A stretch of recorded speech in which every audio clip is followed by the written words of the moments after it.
Define a uniform circular motion. For uniform circular motion, prove that linear velocity is v equals to r omega. A uniform circular motion is one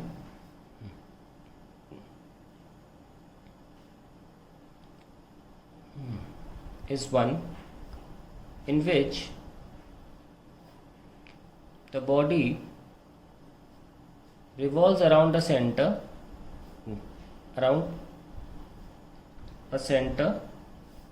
at constant angular velocity omega. Now suppose we have a body, okay, and it moves some distance से यहाँ तक theta angle move करती है और यहाँ से वो यहाँ पहुँच जाती है, तो ये क्या हो गया, इसका डिस्टेंस ट्रैवल, ये कर्वी डिस्टेंस जो इसका डिस्टेंस ट्रैवल हो गया, ये इसका रेडियस है और ये भी इसका रेडियस है, एंड सब डिस्टेंस इट हैज़ ट्रैवल। सो हमको एक फॉर्मूला पता होता है, एंगल इक्वल्स टू आर्क। अगर मैं ए बी लिख लूँ और पॉइंट ओ लिख लूँ तो ए बी के ऊपर आर्क बना सकता हूँ, angle equals to arc upon radius, और रेडियस आर लिख सकता हूँ। प्लस ए बी जो डिस्टेंस है इसको लिख सकता हूँ मैं आर थीटा। अगर मैं इस ए बी डिस्टेंस को डिफरेंशिएट कर दूँ, डिफरेंशिएटिंग ए बी जो है portion with time on both sides, तो क्या हमको मिलेगा, let us see. So D by D T of, इसको मैं ए बी को डिफरेंशिएट कर रहा हूँ, ए बी को, A B equals to R theta, D by D T of R theta. A B एक डिस्टेंस है, यस और no, and when I differentiate it we get velocity v, okay, and differentiation यहाँ product rule लगेगा, r D theta by D T plus theta अलग ले लीजिए D R by D T. So speed क्या आ गई, linear speed इस दिशा में। हमको पता है कि किसी भी पॉइंट, डिफरेंशिएशन क्या करता है, एक पूरे रीजन का नहीं करता, वो किसी एक पॉइंट का करता है। किसी भी पॉइंट पर वेलोसिटी कैसी होगी, टेंजेंशियल, ऐसे स्ट्रेट, तो ये लीनियर वेलोसिटी है, ओके, क्योंकि ये किसी पॉइंट की वेलोसिटी, ऐसी वेलोसिटी नहीं, किसी पॉइंट की वेलोसिटी, तो ये स्ट्रेट वेलोसिटी है। v इक्वल्स टू, अब एंगुलर डिस्प्लेसमेंट का डिफरेंशिएशन करोगे तो क्या मिलेगा, एंगुलर स्पीड। एंगुलर डिस्प्लेसमेंट का differentiation will give you angular speed. Linear displacement का अगर आप या लीनियर डिस्टेंस का आप डिफरेंशिएशन करें तो आपको लीनियर स्पीड मिलती है, तो एंगल का करोगे तो एंगुलर स्पीड मिलेगी, R omega. So this is the derivation for it, that is how you do it. v equals to vector form में हम इसे ओमेगा क्रॉस आर लिखते हैं, ये वेक्टर फॉर्म है इसका। अब हम आपको थोड़ा एक्सप्लेन करते हैं सर्कुलर मोशन के बारे में। जैसे कि मान लीजिए यहाँ पे अगर हम वेक्टर फॉर्म में लिखना चाहें, जैसे कि हमने डिस्टेंस फॉर्म में लिखा, तो अगर बॉडी यहाँ से यहाँ मूव कर जाती है तो भी डिस्टेंस तो उसका आर ही रहेगा, पर वेक्टर फॉर्म में ये चीज़ और ये चीज़ अलग अलग है। वेक्टर में ये r1 r2 लिखना पड़ेगा हमको। वजह देखिए क्यों। सपोज कोई पार्टिकल यहाँ पर है और ये ओरिजिन है 0,0, ये पॉइंट मान लीजिए सपोज x,0 है, पर ये पार्टिकल जब ये घूम जाता है, अब ये x,0 नहीं रहा, अब इसने अब इसकी x बदल चुकी है। अगर मैं इसे x1 ले लूँ और अब इसकी x की जो वैल्यू है x1 से कम है, इसको मैं x2 ले लूँगा और it has also attained some height y2।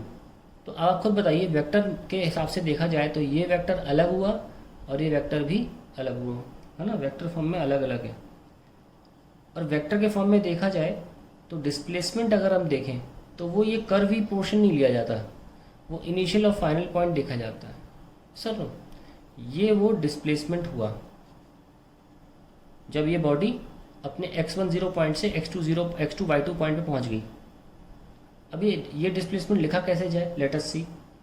तो यहाँ ओरिजिन और यहाँ से घूम के ये एरो यहाँ पहुँच गया, ये r1 और ये r2, ठीक है। तो बॉडी तो यहाँ से यहाँ गई है, तो क्यों ना एरो ऐसे बनाया जाए, तो ये डिस्प्लेसमेंट एरो है। बॉडी भली ऐसे गई है पर हमें डिस्प्लेसमेंट से मतलब है। ठीक है। This displacement can be represented as delta R. How to write it? इसको हम लिख सकते हैं R2 माइनस R1, ऐसे लिख सकते हैं। ऐसा क्यों? अब आप वेक्टर के चैप्टर में जाएंगे, जो मैंने पढ़ाया था उसमें क्लियरली लिखा था, जब भी किसी वेक्टर को लिखना हो हमेशा उसकी हेड माइनस टेल लिखा जाता है, और अगर उसको सफिक्स के फॉर्म में लिखना हो तो उसकी टेल से शुरुआत की जाती है और हेड पे ख़त्म किया जाता है। यानी कि अगर मैं लिखूं ए बी वैक्टर तो ये हो जाएगा बी माइनस ए, ठीक है। एनीवेज, और ये एंगल हमने थीटा ले लिया, तो डेल्टा आर जो है ऐसे फॉर्म में तो ये एक आर्क हुआ, पर डिस्प्लेसमेंट फॉर्म में देखा जाए तो डेल्टा आर के रूप में लिखा जा रहा है। तो इन केस ये एंगल बहुत छोटा हो, बहुत छोटा, तो फिर हमें डिफरेंशियल क्वांटिटी के फॉर्म में लिखना होगा। मैंने आपको डिफरेंशियल क्वांटिटी को समझाया है बड़े से वीडियो में, जब डिफरेंशिएशन पढ़ाया था उसमें क्लियरली बोला था very small quantities are known as differential quantities. तो बहुत ही स्मॉल एंगल पे जो मेजर भी नहीं कर सकते आप, अगर उस एंगल पर मैं इस एरो को रोटेट करूं तो फिर ये आर्क जो है और ये सीधी लाइन जो है वो ऑलमोस्ट बराबर लेंथ की ही होंगी। खुद सोचिए, अगर मैं सिर्फ 1 डिग्री से मूव कराऊं तो आप खुद बोल सकते हैं हाँ यार, सीधी लाइन और ये आर्क ऑलमोस्ट सेम ही लेंथ का हो सकता है। तो मैं इस केस में ये बोल सकता हूँ कि angle equals to arc upon radius. Arc को मैं डेल्टा आर, अब डेल्टा की जगह डी आर लिख सकता हूँ, डी आर अपॉन रेडियस।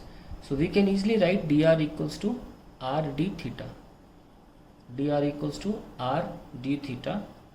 और अब मैं इन दोनों इक्वेशंस को आजू बाजू डी टी से डिवाइड कर लेता हूँ, are D theta upon D T. तो नोटिस करिएगा हमेशा, पहली बात बचपन में आपने सीखी थी 9th क्लास में कि जब भी कोई चीज़ गोल गोल घूमती है, अगर किसी पॉइंट पर उसकी वेलोसिटी देखी जाए हमेशा टेंजेंशियल होती है। क्यों होती है समझ में आ गया होगा आपको, क्योंकि हम डिफ्रेंसिएशन इस डिस्टेंस का कर रहे हैं, तो वेलोसिटी भी इसी डिस्टेंस की को ट्रैवल करने वाली आएगी ना। यहाँ से लेकर यहाँ तक की जो वेलोसिटी होगी, वो जो ट्रैवलिंग हुई होगी, किस स्पीड से हुई होगी वो इसी तो निकलेगा, क्योंकि आफ्टर ऑल डिफरेंस हम किसको डिवाइड कर रहे हैं, हम इस लेंथ को डिवाइड कर रहे हैं टाइम से, जो यहाँ से लेकर यहाँ तक पहुँचने में लगा। तो स्पीड भी तो इसी डिस्टेंस की निकाली जाएगी। That is why we call it linear speed, और ये टेंजेंशियल होती है, क्योंकि हमने कहा ना सर्कुलर मोशन में बहुत ही छोटा सा एंगल और डिस्प्लेसमेंट ले रहा हूँ। तो स्पीड कौन सी है? ये वाली। तो आपको क्लियर हो गया होगा कि D R by D T tangential क्यों होता है और लीनियर स्पीड क्यों बोला जाता है, क्योंकि लीनियर डिस्टेंस अपॉन टाइम है, ठीक है। और ये D theta by D T, ये एंगुलर डिस्प्लेसमेंट का डिफ्रेंसिएशन करोगे तो एंगुलर स्पीड मिलेगी। ये ओमेगा आ गया, sorry. So we have come to know the equation. मैं वेक्टर फॉर्म में लिखना नहीं चाह रहा क्योंकि मैं अलग से समझाऊंगा आपको। v equals to R omega आ गया। अब बात करते हैं, हम इसको फर्दर आगे बढ़ा रहे हैं कि इसको वेक्टर फॉर्म में कैसे लिखा जाएगा और कैसे रिप्रेजेंट करेंगे। देखिए, कोई चीज़ गोल घूम रही है और उसका रेडियस, देखिए रेडियस भी वेक्टर होता है। बचपन से आप देख रहे होंगे कि जब भी आपने सर्कल बनाया होगा, छोटे में भी, बहुत छोटी क्लास में भी, आप मुझे खुद बताइए क्या सर्कल बनाने के बाद आप सेंटर कैसे मार्क करते हैं? सेंटर पॉइंट बनाकर ऐसे रेडियस बनाते हो कि आप पॉइंट बनाकर फिर ऐसे रेडियस बनाते हो? आप ऐसे बनाते होगे, सेंटर से सर्कल की तरफ जाने वाले एरो को बनाते होगे रेडियस। बाय डिफॉल्ट सभी ऐसा करते हैं। तो इसीलिए ये फिक्स किया गया है बाय फिजिसिस्ट्स कि हम, या मैथमेटिशियंस, कि हम रेडियस को बाहर की तरफ का दर्जा रास्ता देंगे।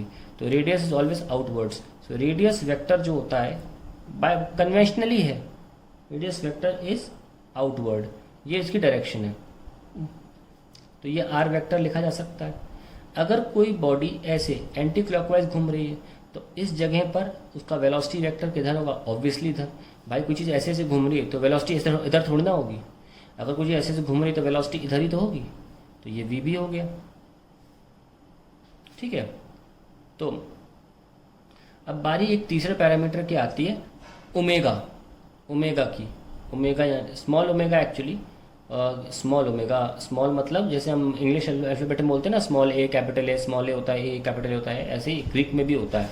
स्मॉल ओमेगा को हम ऐसे दिखाते हैं और कैपिटल ओमेगा को हम, कैपिटल ओमेगा को दिखाते हैं ऐसे, ओम्स के साइन से।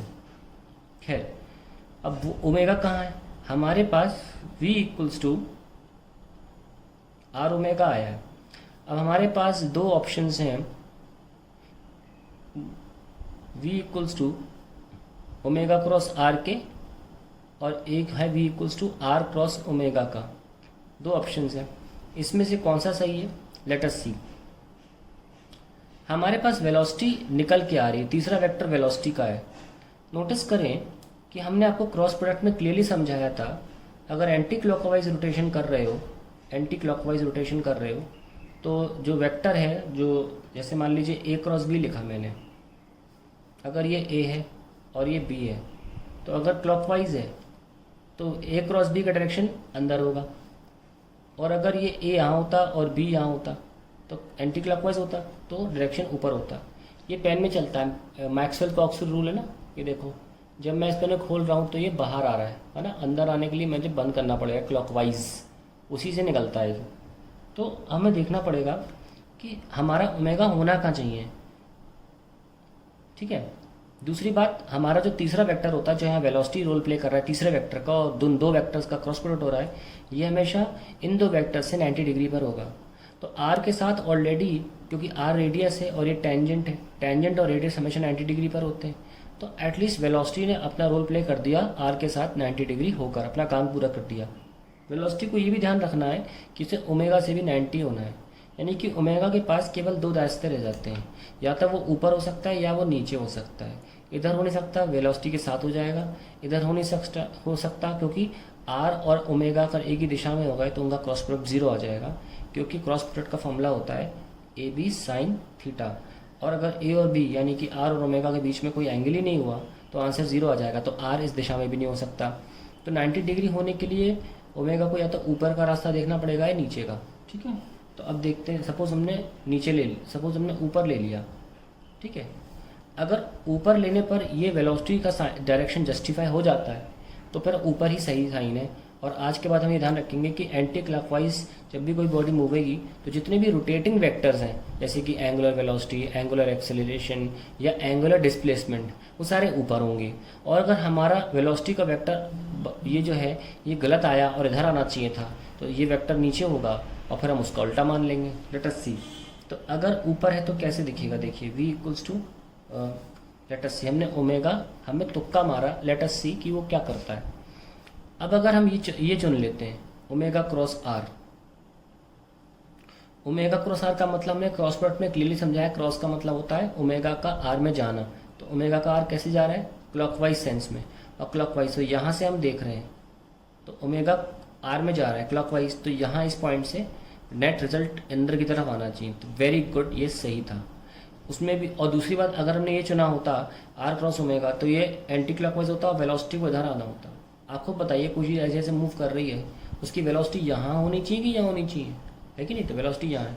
तो यानी कि v equals to omega cross R सही है, और ऐसे ही हमको लिखना चाहिए, ठीक है। तो हमने आपको वेक्टर फॉर्म में ही बता दिया कि क्यों हम ऐसे लिखते हैं। अब हम इसके ही सहारे आगे बढ़ रहे हैं to derive expression of centripetal acceleration and angular acceleration. The angular तो आएगा उसमें, इसको ब्रैकेट में डाल दें, एंड टेंजेंशियल एक्सेलरेशन, ये हम साबित करने वाले हैं।